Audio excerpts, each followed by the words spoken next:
We're going to look in Luke chapter 6, verse 37 and following. I'm going to read a few verses here, and then we'll talk about it here for a moment.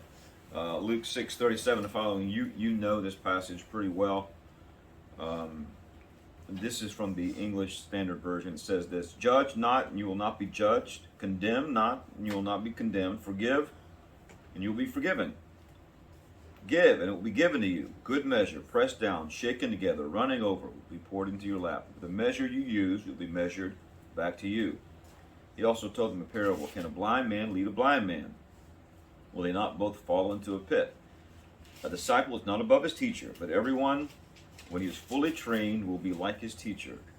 Why do you see the speck that is in your brother's eye, but do not notice the log that is in your own eye?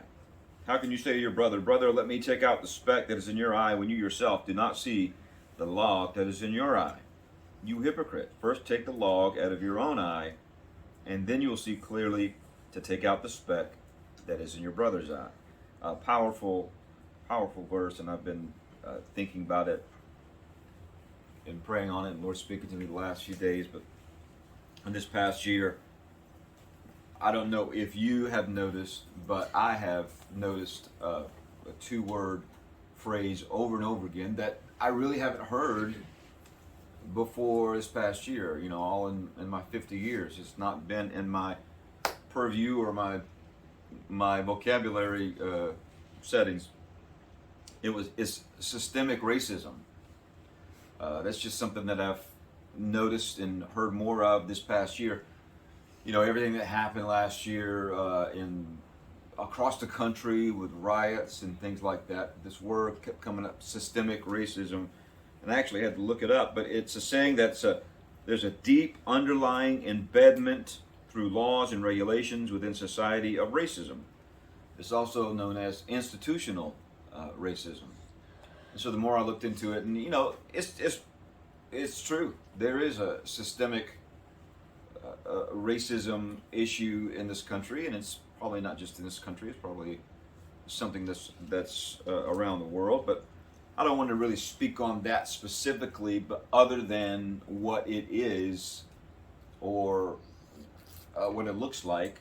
And it's another reminder to me that when you have a society without God, or a godless society, or a godless culture, or a godless movement, these are the things that happen. These are the things that come up. These are the foundations that are laid, which carries on from generation to generation, and it's hard to step away from that. It's hard to see yourself outside of those boundaries, because you can see this type of thing mirrored in many other areas of life. The bending or the slanting of our own structures and foundations in life that are designed so to result in what we want. Living our life, making decisions based on what we want, treating people based on what we want, what we believe. But research has shown, I read this a couple of days ago, and I'll tie it in, but research has shown that dogs are born with this instinct to obey people. Puppies, they've done this huge research on many different dog breeds, but puppies, even from puppies, if you were to get the dog's attention and point to an object, they instinctively know that, okay, well that's the object that you want me to go to, or you don't want me to go to. And even greater if you speak into a high voice. Next time you get a dog, if you guys ever get a dog, which I don't think you ever will. I want a puppy. Not gonna happen. Speaking a high voice, in a high voice, that dog will be alert and perk up and know what you're talking about. But that means to me that we are, as creatures, we are born not as these beautiful cherubs and angels that we think we are sometimes. You know, look at my grandson, that's like, that boy is perfect. He's a lovely, perfect, beautiful little boy.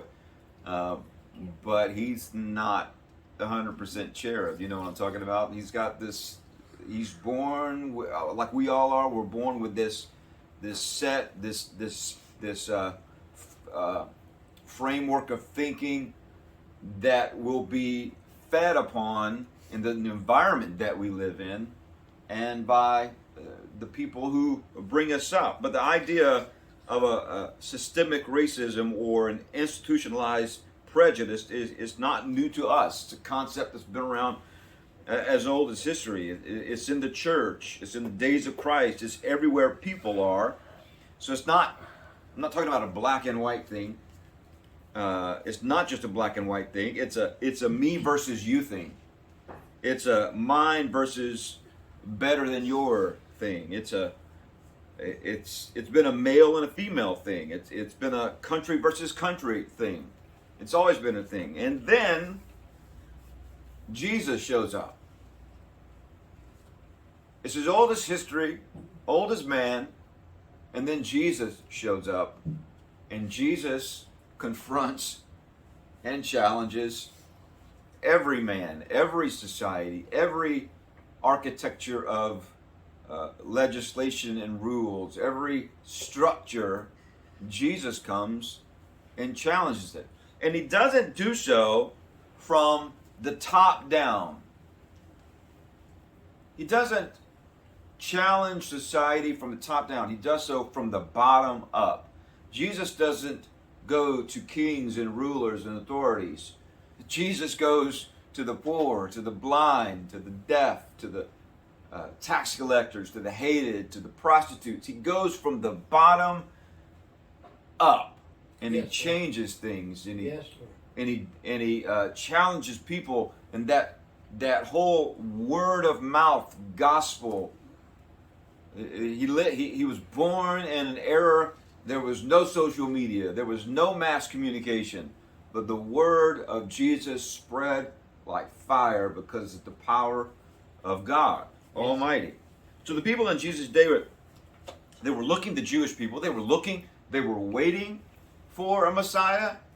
It's one of the things I picked up. I don't know if you've been watching. I know that Brad said a couple of weeks ago that you guys have been watching The Chosen, but it's also a kind of a not a subplot, but it's mentioned several times in that that people are looking for a Messiah. Yes, sir. And they want the Messiah to gather an army and overthrow the Roman government. Yes, and get the Roman occupation out of Israel and Jerusalem. That's what they wanted. That's what they felt that the Messiah was going to do. Not walk among the people and heal and teach, but to take action over their ruling oppressors. But he healed the sick. He healed the sick, and he ate with sinners. He walked among them and lived and loved the unlovable and discarded people. But even the disciples, they knew and they thought about God, his kingdom, Messiah, the present, the future. Everything they thought really had to be stripped away and restructured. They thought about people, how they thought about Samaritans, how they thought about outsiders, how they thought about Gentiles. It had to be stripped away and built up again. And so I think that same thing needs to happen to us, even today, with how we view people, how we view the church, how we view conservatism, how we view the world. It needs to be stripped away and restructured. I'm not saying that we do away with, not do away so much with traditions that we have grown up with and loved, but challenge them and make sure that there's no underlying judgment and condemnation that's stopping us from loving the unlovable and reaching out to those in need.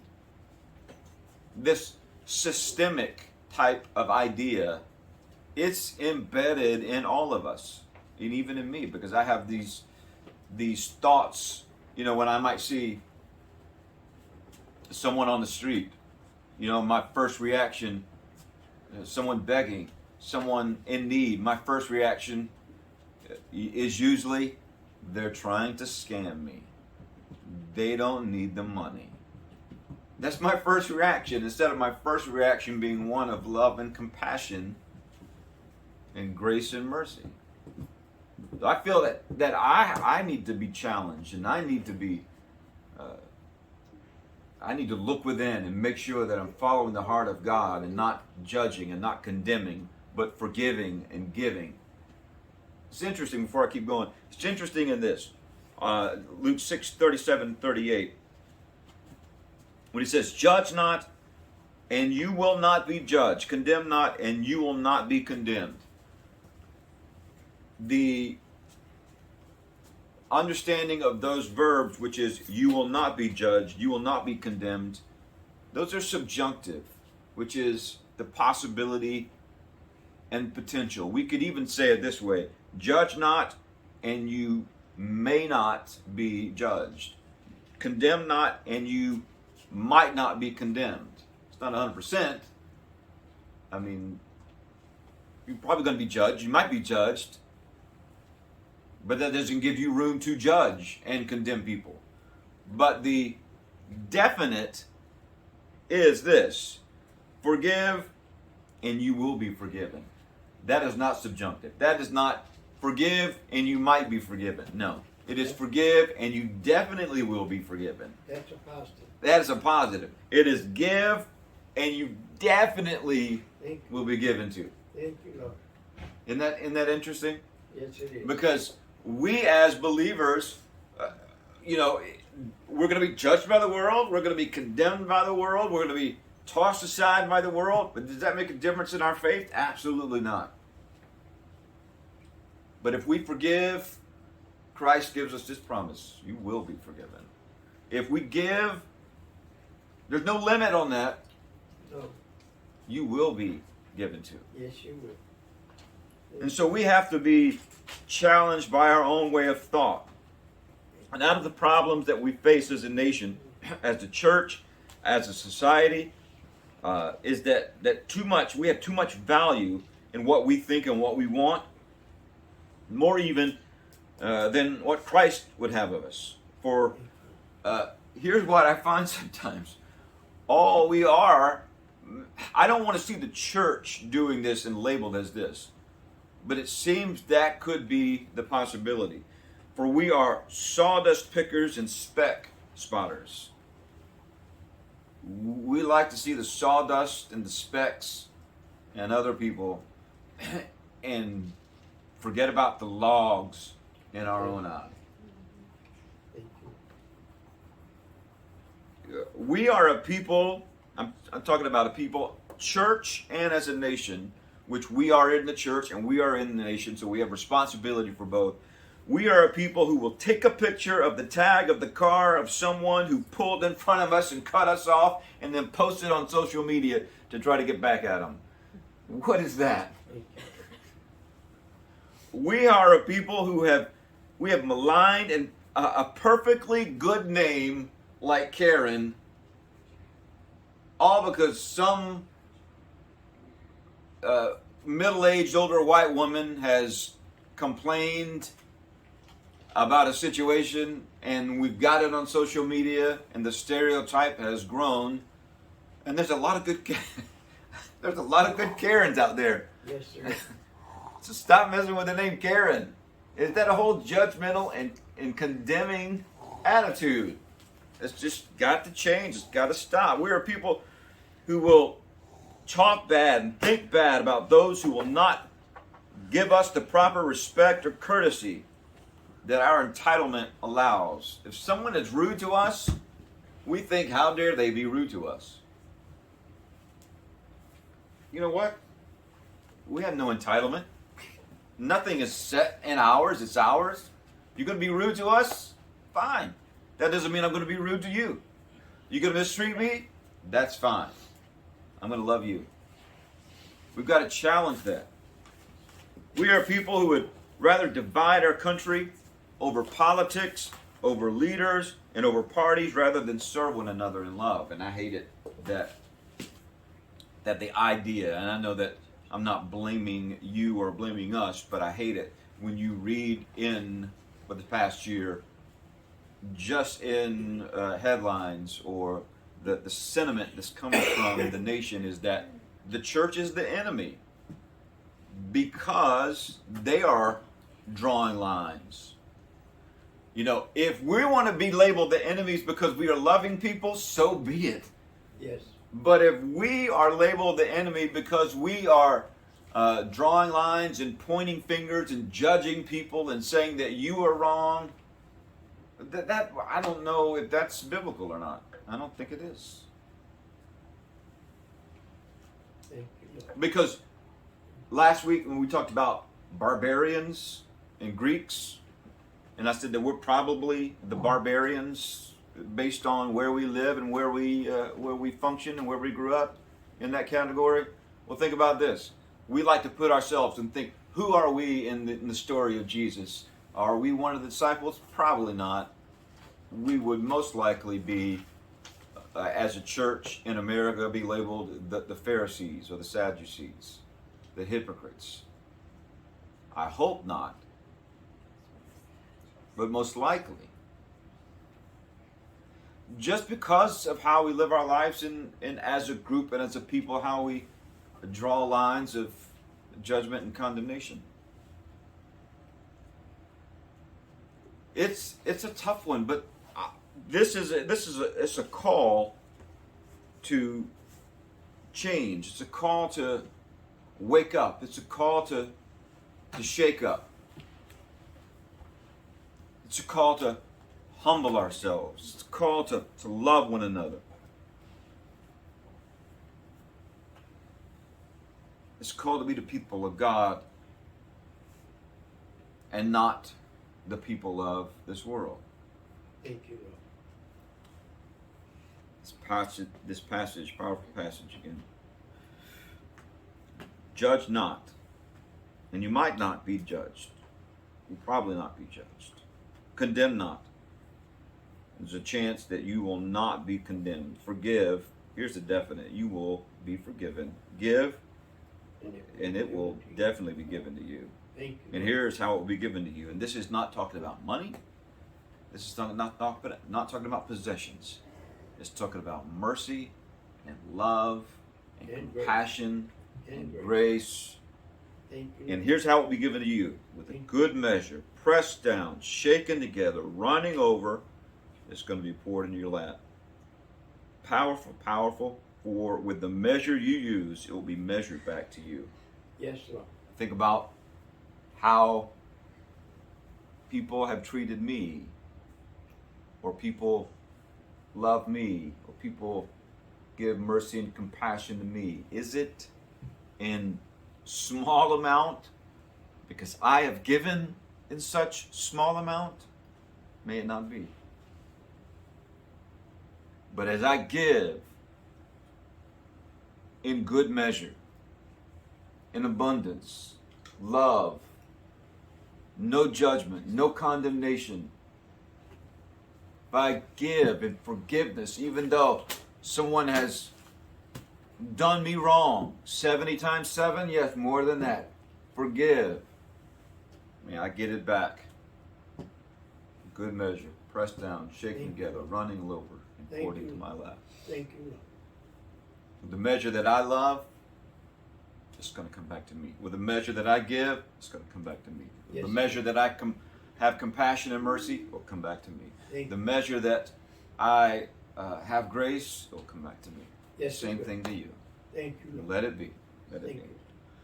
Father, thank you for Thank you, a Lord. powerful word. Thank you. Thank you, Lord. And I ask for forgiveness for myself, for us, when we find ourselves judging and condemning the world, Thank you, condemning Lord. people. Yes, Or may it not be, but may we Lord. May you open up. stop with That we can receive. spotting sawdust and specks in other people's eyes, whether they call you Lord or not. Let us hear this word. And let us take the logs out of our own Thank you, Lord. by humbling ourselves Yes, Lord. to you. Lord, as we give, as we forgive, as we have compassion, as we love, as we have mercy, Lord, with a definite Thank you. exactment, That means you. may it be to us. Thank you. Help us to have that in our mind and our spirit as we go about our week, as we talk to our coworkers,